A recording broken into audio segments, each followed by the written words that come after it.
Kasih karunia dan damai sejahtera dari Allah Bapa kita dan dari Yesus Kristus Tuhan kita kiranya menyertai saudara-saudara sekalian. Amin. Bapak Ibu Saudara yang kekasih, firman Tuhan yang menjadi renungan dalam acara pemberkatan nikah dari Semi Kurniawan bersama Paulinska Ruth Brenda Sihombing, saya ambil dari kitab Kolose pasal yang ketiga ayat 12. Kolose 3 ayat 12, demikian firman Tuhan. Karena itu sebagai orang-orang pilihan Allah yang dikuduskan dan dikasihinya, kenakanlah belas kasihan, kemurahan, kerendahan hati, kelemah lembutan dan kesabaran. Saya baca sekali lagi. Karena itu sebagai orang-orang pilihan Allah yang dikuduskan dan dikasihinya, kenakanlah belas kasihan, kemurahan, kerendahan hati, kelemah lembutan dan kesabaran. Demikian firman Tuhan. Bapak Ibu Saudara yang kekasih dalam Kristus Yesus Tuhan kita, secara khusus kepada kedua mempelai. Bagi Paulus, sang rasul yang menuliskan Injil ini, begitu kita mengaku adalah pengikut Kristus, begitu kita percaya atau berkata bahwa kita percaya kepada Kristus, dan kedatangan Kristus ke tengah-tengah dunia adalah untuk memilih kita. Oleh karena itu orang Kristen sebenarnya harus kita pahami adalah orang-orang pilihan.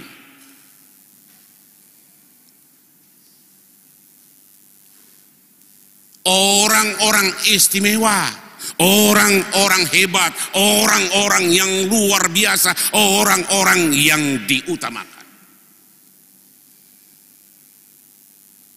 Karena itu yang pertama kita harus bersukacita karena kita dipilih, diistimewakan, diutamakan. Tetapi dia punya konsekuensi. Ketika Allah memilih manusia menjadi umat pilihannya, dia tidak sembarangan memilih, dia punya tujuan, dia punya sasaran, dia punya maksud. Allah tidak pernah memilih orang tanpa tujuan. Allah mencipta manusia punya tujuan yang jelas sejak awal. Allah tidak mau berboros-borosan dengan seluruh ciptaannya. Oleh itu, kamu harus pahami bahwa kamu adalah orang yang terpilih. Dengan demikian kita harus menghargai, kita harus menghormati, kita harus melihat itu adalah suatu anugerah terbesar. Bagaimana kita, tubuh kita, kehidupan kita yang dikuasai dosa ini, tetapi dipilih Tuhan untuk tempatnya berkarya, bekerja, bertindak, memperlihatkan anugerahnya dan apa keinginannya. Karena itu kamu dipilih untuk dikasihi. Itu kata Paulus. Yang pertama dipilih untuk dikasihi. Luar biasa nih. Dia yang datang, dia yang maha suci, maha agung, maha besar itu hadir, datang, memilih bersama dan milik kita. Betapa kehidupan ini dihargai Tuhan luar biasa. Betapa kehidupan ini dilihat Tuhan sebagai sebuah rangkaian besar dari seluruh rencana Tuhan yang hebat itu. Kalau Allah memilih kamu untuk dikasihi, hari ini kamu membuat keputusan untuk saling mengasihi. Bagaimana cara Allah mengasihi manusia? Dia tinggalkan surga, dia tinggalkan kehebatannya, dia bersama-sama dengan itu. Oleh karena itu setiap orang yang merasa mengasihi orang harus mampu melihat, menyesuaikan bersama dan Jangan pernah merasa diri lebih hebat dari orang lain. Anda kata, Tuhan berkata, ini manusia penuh dosa, ngapain saya datang, ngapain saya mengasihi ini. Tetapi Dia bebaskan itu semua. Dia mampu mengasihi kita karena Dia mampu mengampuni, Dia mampu menghargai, Dia mampu menghormati, Dia mampu menerima keberadaan kita yang penuh dosa dan kejahatan. Setiap pasangan suami istri, setiap orang yang mengambil keputusan untuk membentuk keluarga, bagaimana kita hidup dengan itu? Siap menerima kelemahan kekurangan pasangan? Di situ menjadi masalah. Kita hanya mampu menerima kebaikan orang lain. Ketika ada kelemahan, kekurangan benaran atau kekurangan, kita langsung besar-besarkan itu. Jangan buat kehidupan menjadi tong sampah. Betapa otak kita ini, hati kita ini hanya mampu melihat kekurangan orang lain. Coba kita bayangkan kalau setiap hari kita hanya menghitung-hitung kekurangan orang lain, kehidupan kita sama dengan tong sampah, tempat keburukan, tempat kebusukan, tempat kejahatan, tempat segala perbuatan-perbuatan yang tidak benar.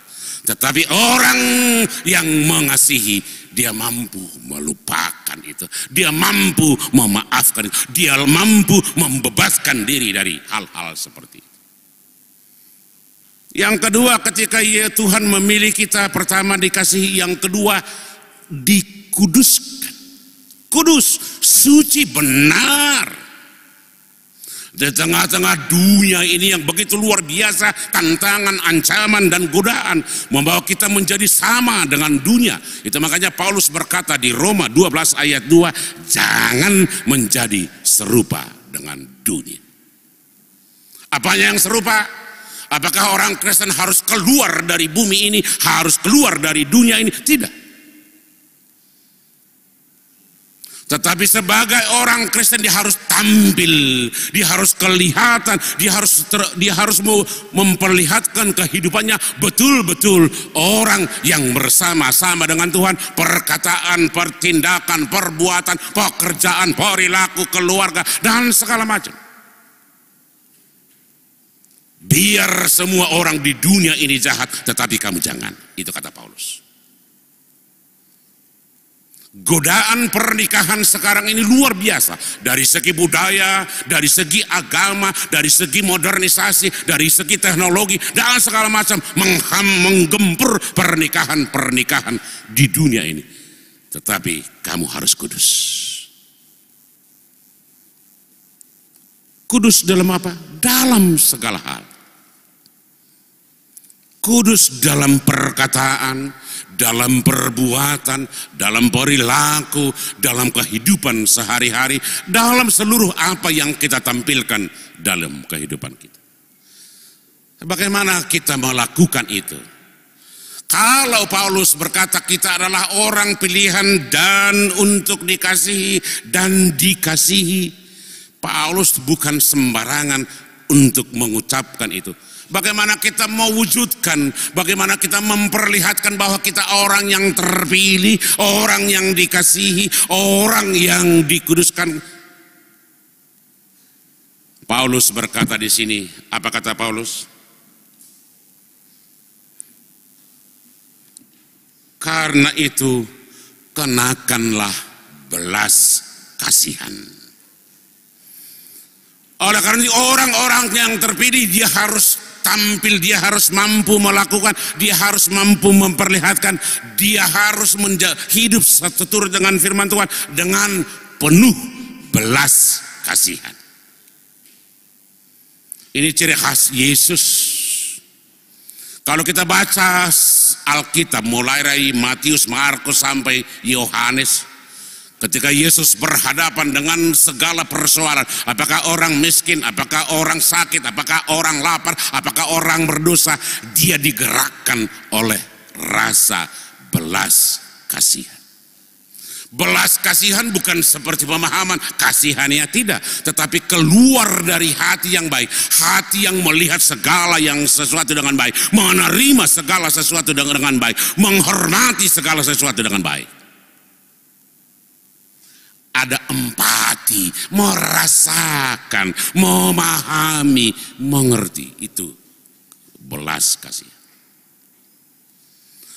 Karena itu sebagai orang-orang pilihan Allah, kamu harus perlihatkan dirimu, pernikahanmu penuh dengan rasa belas kasihan. Rasa belas kasihan ini adalah rasa empati dan simpati, rasa menghargai, menghormati. Karena sudah sejak awal Tuhan memberikan kita berbeda. Tetapi perbedaan itu untuk saling melengkapi, bukan untuk saling membuat kita menjadi berjauhan, saling mencari keuntungan. Kalau kita coba bagaimana Yesus memperlihatkan kasih sayangnya, paling sedikit ada 3 yang dilakukan Yesus ketika dia mengasihi orang-orang yang dikasihinya.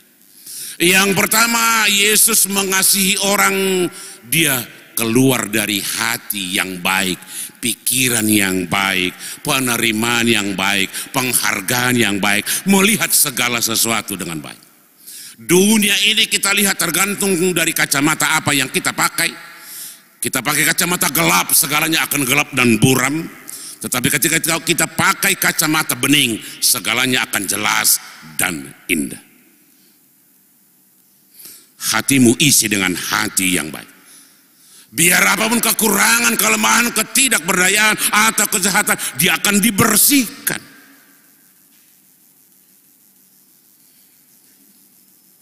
Ada satu anekdot yang sangat menarik. Suatu kali seorang ibu curhat dengan psikolog.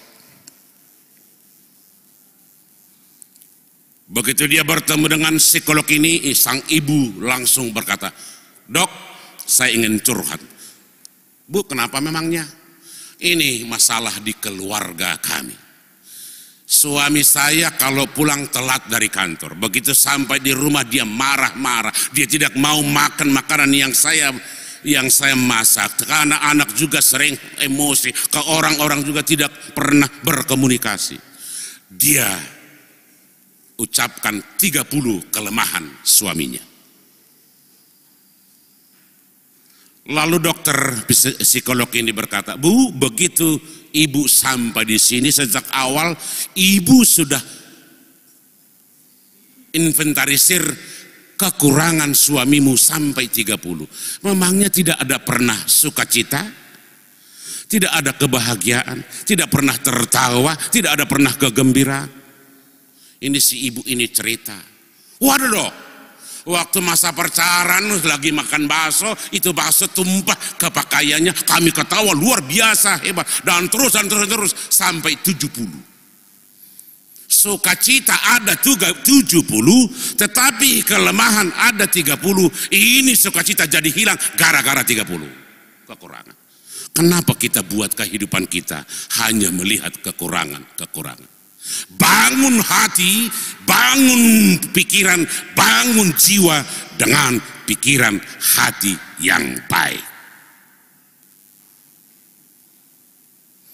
Kedua, ketika Yesus mengasihi manusia, dia selalu memberi kegembiraan, sukacita. Bertemu dengan orang lapar, dia kasih makan.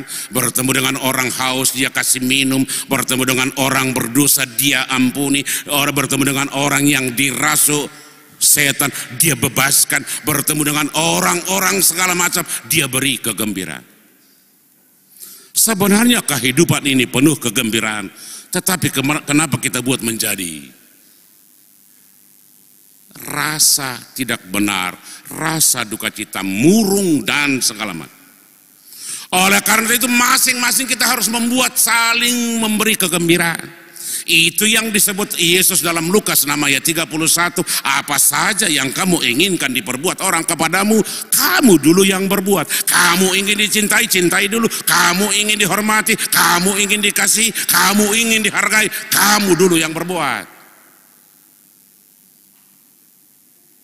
Coba kita bayangkan, andai kata kita selalu berpikir untuk selalu berbuat dengan pasangan, dunia ini akan bisa kita rubah. Tetapi pernikahan sering menjadi ajang menuntut tanggung jawab, menuntut keramahan, menuntut segala macam. Akibatnya menuntut, ngapain menikah? Ke pengadilan aja. Pernikahan bukan menuntut, tetapi saling mengasihi. Itu belas kasih. Yang ketiga, ketika Yesus mengasihi orang, dia selalu memberi, katakanlah, pemulihan, kekuatan, diperdayakan, dibebaskan, dimerdekakan. Akibatnya setiap orang bisa berkarya, bertindak, talenta, skill, kemampuan akan berkembang. Ketika kebebasan, ketika skill, ketika kemampuan kita tekan, ini akan menjadi bumerang bagi kehidupan kita. Betapa terlalu sering akibat pernikahan seseorang menjadi mandek, tidak mampu berkembang karena dia ditekan, dia dikekang, dia dikuasai, dan dia tidak dibebaskan. Oleh karena itu pernikahan harus saling membebaskan. Akibatnya ini akan membuat prakarsa dan inovasi yang luar biasa. Itu yang pertama. Yang kedua, kata Paulus, bagaimana kita melakukan, memperlihatkan bahwa kita adalah orang-orang pilihan. Yesus berkata, kenakanlah kemurahan dan belas dan kerendahan hati. Kemurahan dan kerendahan hati. Kemurahan rasa terbuka, jujur, menghargai, menerima, merasa belum berbuat apa-apa, merasa belum memiliki apa-apa. Dengan demikian dia akan berusaha dengan sekuat tenaga untuk melakukan yang terbaik. Ini ciri-ciri orang Kristen. Betapa pernikahan sering menjadi ajang pamer apa yang dia sudah lakukan. Ini menjadi polemik yang luar biasa. Jangan pernah kamu katakan apa yang telah kamu lakukan untuk keluargamu, sebab itulah tanggung jawabmu, kewajibanmu. Kalau bukan kita yang melakukan yang terbaik bagi keluarga kita, siapa yang melakukannya? Betapa terlalu sering kita saling menghakimi. Apa yang tidak saya buat untuk keluarga ini? Itu sering menjadi kata-kata ancaman bagi pernikahan. Padahal kalau bukan kita yang melakukannya, siapa yang kita harapkan? Lakukan yang terbaik bagi keluarga. Jangan harapkan sukacita datang dari orang lain. Jangan harapkan damai sejahtera atau yang baik dari mana saja. Dari harta, dari orang tua, dari tetangga, dari mana. Tetapi ciptakan, bentuk, kerjakan, lakukan, wujudkan. Sejak semula Tuhan sudah memberikan itu. Kita lihat sejarah penciptaan. Ketika Tuhan mencipta dari hari yang pertama sampai hari yang ke-6, ketika dia mencipta, dialah selalu berkata, setelah Tuhan melihat semuanya sudah baik. Jadilah hari pertama. Hari kedua juga sama, sudah baik. Hari ke-6 sungguh amat baik. Oleh kebaikan, kemurahan, kerendahan hati sudah milik kita sejak dunia ini ada. Tetapi kita sering tidak mampu melakukannya karena kita terlalu dikuasai keinginan, dunia, ambisi, ego, dan segala macam.